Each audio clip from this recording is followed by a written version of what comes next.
So the hope for the community service initiatives is that after an introduction to some of these wonderful charities, that the daughters and fathers and families will take an ownership and pride in the city that we live in, and it will become part of their culture to help give back to the city and to the community. After all, the Vail Prophet was founded on this notion of improving the lives and enriching the lives of families in St. Louis. In addition to that, it's a great opportunity for fathers and daughters to spend some quality time on a Saturday, have a little fun, and give back to the community. We determined that the very best way to celebrate the 125th anniversary of the Vail Prophet organization was to go back to its essential root, and that of community service, but expand the notion of community service to include families and to help the community at large understand that community service is really what the core mission of the organization is all about. To fund the ongoing community service activities, we've had some nice endowment gifts and some nice gifts in honor and memory of individuals that are really what is funding the out-of-pocket expenses to do projects like you're seeing in the background. Very significant element to continue to expand and build the best future possible for the community service initiative. Beyond Housing's mission is to make entire communities better places to live. We believe in the idea that home matters, and we start with the house and housing stability, but we know home is much more than house. Home is the life in and around that house that fuels the success of that family and of that community.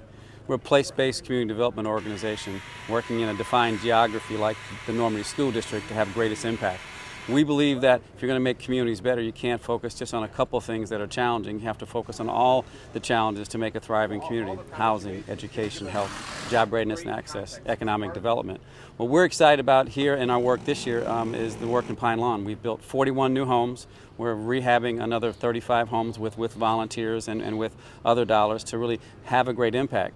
The relationship with Beyond Housing and Pine Lawn is really a treasured relationship from the perspective of city, because they've added so much to the community.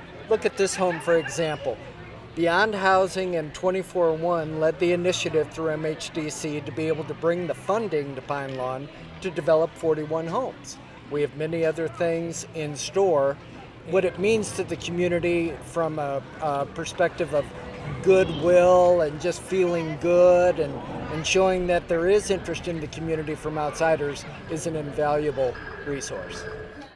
We can't get this work done without volunteers. The scope and scale of what's needed and necessary is too large for any one organization. So we're thankful for all the volunteers who give their time, energy, and effort to make this community better, to make the people that live here know that the future can be brighter than today. Food Outreach, we are the principal meal provider, and we provide nutritional support for people living with HIV, AIDS, or cancer.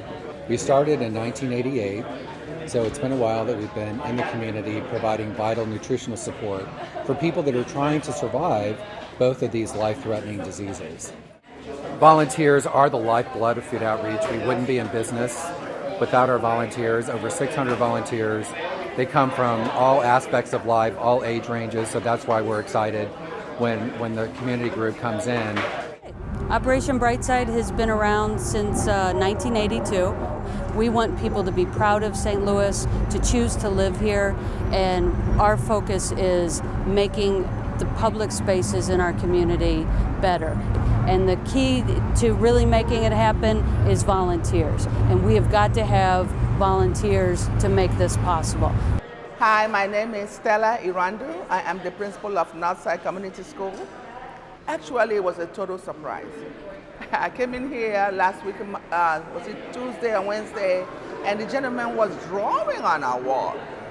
And I said, who is drawing on our wall? And he says, well, he's surprising the children. So I drew nearer to the wall, and what a surprise. Rainbow Village is a 40-year-old organization that was founded in 1973 by a group of parents who had children with developmental disabilities. And today Rainbow Village is 56 homes in the community, serving over 250 residents. Rainbow Village is so appreciative of CSI. Vail Prophet has been associated with Rainbow Village now for 3 years. And we hope that we have a lifetime relationship with CSI. We do what we believe is great work, and we very much appreciate the community service that CSI does in St. Louis, and we couldn't be happier with the work that and the partnership that we have with them. But we did a study, if you recall, about 4 or 5 years ago, and one of the things we found out was that this organization, the VP, really wants to put a greater effort into the community. It was one of our founding principles, and it's been growing over the past few years. And so a lot of members really want to give back, and a lot of the newer, young, up-and-coming members of the order want to contribute more to the community. The CSI is developed over the years. We're going into an activity where we can leave some more lasting impacts to the community. It's great to go and do days like today where we bring in flowers and beautify parts of the city, and that's something we should continue to do. But also from throughout the years going forward, hopefully we'll be able to do some activities where we can leave a little bit more lasting membership impact for the community. And this is a great way to get the young ladies finding out all about the community and what they can and can do for this community. And hopefully many of them will come back after they get through college and come back to St. Louis and get re-engaged.